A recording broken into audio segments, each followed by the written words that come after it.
Good morning बेटा। Last lecture में हमने पढ़ा था structure of anther, TS of anther हमने पढ़ा। अब जो स्ट्रक्चर ऑफ एंथर में जो लेयर्स थी अलग अलग, जैसे फर्स्ट लेयर थी ये, इसमें क्या था बेटा, एपिडर्मिस थी यहाँ पे, ये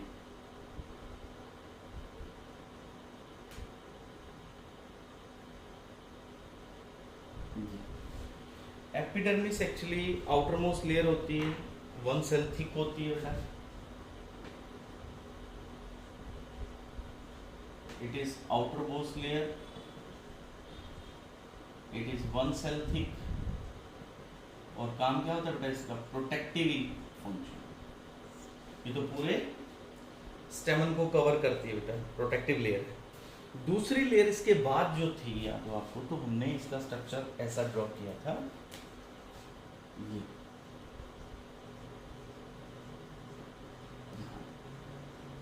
इनर टू द एपिडर्मिस। ये क्या था बेटा, ये थी बेटा endothecium, fibrous layer. It is endothecium which is fibrous layer. क्या काम बेटा इसका, ये एपिडर्मिस के नीचे है और ये सिंगल सेल थिक लेयर है। ये जो रेड कलर वाली बनाई है अपन ने, ये सिंगल सेल की है और एक थिक लेयर है बेटा। जब ये एंथर मैच्योर होगा तो इसमें कई सारे चेंजेस आते हैं एंडोथीशियम में।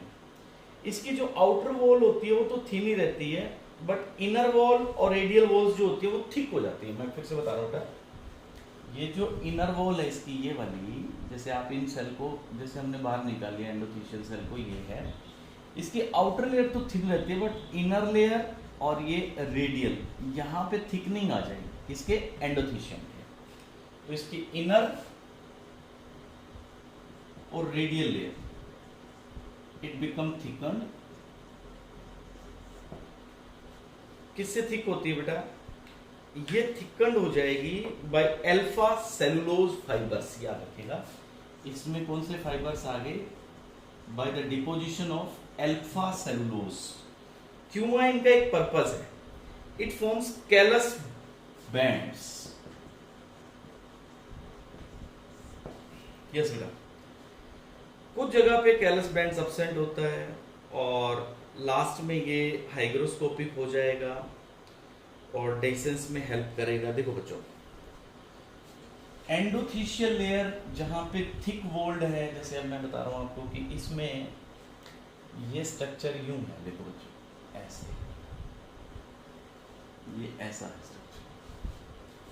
तो इसमें यहाँ पे ये देखो, ये एपिडर्मिस, ये सारी, और इसके बाद में ये एंडोथीशियल लेयर बेटा। ये जब एंथर मैच्योर हो जाएगा तो जब पोलन ग्रेन्स रिलीज करने हैं उस टाइम ये यहां से खुलेगा, ऐसे टूट जाएगी ये लेयर। तो जहां से इसने टूटना है, जिस जगह से टूटती, क्या कहते हैं उसको, स्टोमियम।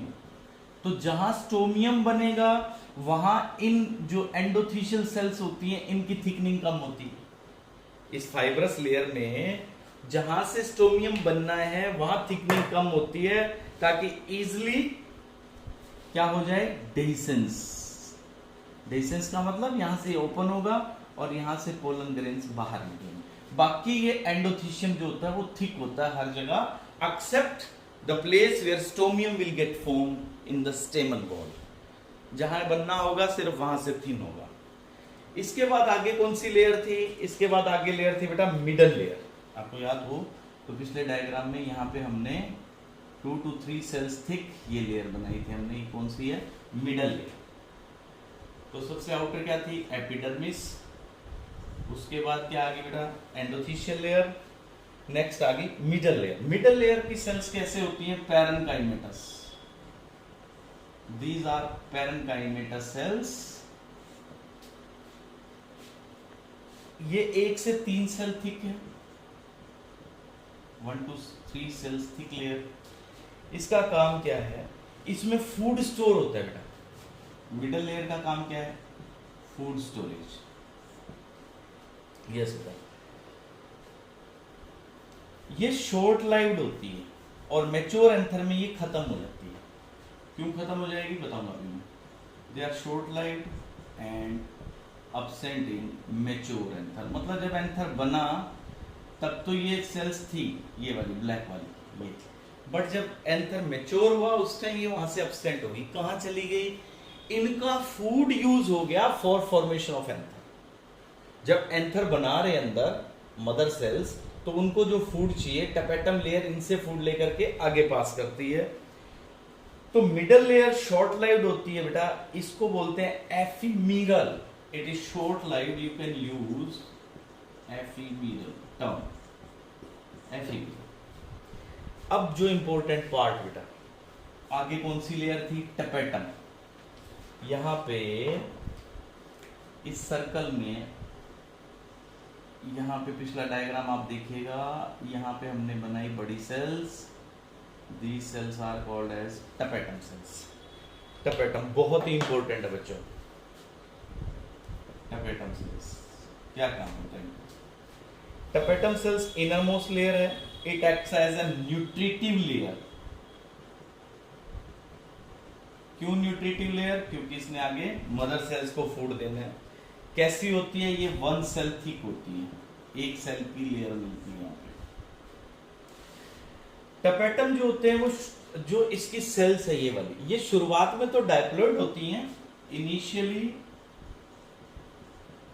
डायप्लॉइड मिलेंगी, बाद में इनमें न्यूक्लियस बढ़ जाते हैं बच्चों। Initially they are diploid but become polyploid. Polyploid का मतलब 2n से ज्यादा, 3n 4n 5n नंबर बढ़ जाएगा। और you can say they are multinucleate, ज्यादा न्यूक्लियस हो गया ना, तभी तो मल्टी न्यूक्लिएटेड है, तभी तो पॉलीप्लॉइड है। और क्यों बढ़ गए न्यूक्लियस? एंडोमाइटोसिस। इनमें क्या था देखो बच्चों, जैसे ये इसका न्यूक्लियस था अंदर, तो न्यूक्लियस डिवाइड करता जाता है 1 से 2 4 6 ऐसे, मतलब न्यूक्लियस एंडोमाइटोसिस करता है। Nucleus what it does endomitosis, cell के अंदर ही अंदर डिवाइड होता रहेगा नंबर इंक्रीज करने के लिए। टपेटम का काम मैंने आपको बताया कि ये फूड प्रोवाइड करती है। टपेटम लेयर मिडल लेयर से फूड लेती है। देखो बाहर कौन है? Middle layer. तो मिडल लेयर से फूड लेकर के मिडल लेयर टू फूड कहा जाएगा? टपेटम में। और टपेटम से फूड अंदर कहां चला जाएगा? मदर सेल्स के पास। तो ये न्यूट्रिशियस है, तो मदर सेल को ये प्रोवाइड करती हैं। मैच्योर एंथर जब होगा तब ये खत्म हो जाएंगे। तो टपेटम जो है, tapetum disappear in mature anther. जब एंथर मैच्योर होगा तो उसमें टपेटम नहीं मिलेगी आपको। डीजनरेट होने से पहले, खत्म होने से पहले, before degeneration, what it does before degeneration, tapetum layer forms special granules. It forms special granules, खास तरह के granules बनाती है, उनको कहते हैं proubised bodies. They are called as proubised bodies. बहुत इंपॉर्टेंट रोल है इनका बेटा, मैं फिर से रिपीट कर रहा हूं। देखो टपेटम 1 सेल थिक होती है, इनिशियली एक न्यूक्लियस होता है इनमें, मतलब डायप्लॉइड होती हैं, but later by the एंडोमाइटोसिस nucleus division करता है, मल्टी न्यूक्लिएटेड बन जाती है। टपेटम का काम है बाहर से फूड लेके अंदर प्रोवाइड करती हैं। टपेटम अल्टीमेटली डीजनरेट हो जाएंगी, जब बाद में ये पोलन ग्रेन बन जाएंगे ना बेटा यहाँ पे, तो टपेटम खत्म हो जाएगी, मिडल लेयर भी खत्म हो जाएगी। लेकिन खत्म होने से पहले ये कुछ खास तरह के ग्रेन्यूल्स बनाती है जिसको कहते हैं प्रोयूबिस्ट बॉडीज। ये प्रोयूबिस्ट बॉडीज जो होती हैं ये क्या सप्लाई करेंगी? याद रखिएगा, स्पोरोपोलेनिन। स्पोरोपोलेनिन बहुत इंपॉर्टेंट है पोलन ग्रेन की वॉल बनाने के लिए। स्पोरोपोलेनिन का फायदा क्या है कि जो पोलन ग्रेन होता है उसको प्रोटेक्ट करता है ये केमिकल, और बहुत बढ़िया केमिकल है। ये डिग्रेड होता ही नहीं किसी एंजाइम से, स्पोरोपोलेनिन। यस,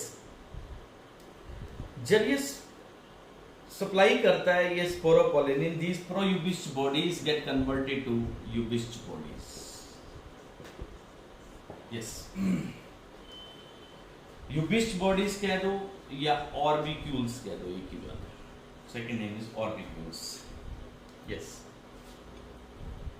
यूबिस्ट बॉडीज यानी स्पोरोपोलिनिन क्या काम करेगा अभी बताया मैंने आपको, पोलन ग्रेन की वॉल बनाने में काम आता है बेटा, pollen grain wall, remember this.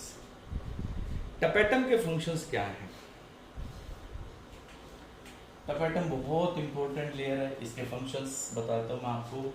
अभी कुछ तो आपने देख ही लिए फंक्शंस ऑफ टपेटम। एक तो देखो बेटा न्यूट्रिशन देता है, फर्स्ट तो है इसका ये न्यूट्रिशन देता है। सेकंड है हार्मोन्स और एंजाइम्स देता है, हार्मोन्स एंड एंजाइम्स। थर्ड अभी हमने देखा यूबिस्ट बॉडीज देता है। यूबिस्ट बॉडीज का काम क्या होता है? स्पोरोपोलिन रिलीज करना। इसके बाद है बेटा secretion of pollen kit. Pollen kit क्या है? पोलन किट जो पोलन ग्रेन के ऊपर एक स्टिकी सब्सटेंस रिलीज होगा, जैसे ये पोलन ग्रेन है बेटा, इसके ऊपर एक स्टिकी सब्सटेंस रिलीज होता है पोलन किट। तो ये फंक्शन है बेटा। अब इसके बाद है पोलन सैक। पोलन सैक क्या था? ये यहाँ पे ये पोलन सैक है बेटा, this one. Next is pollen sac.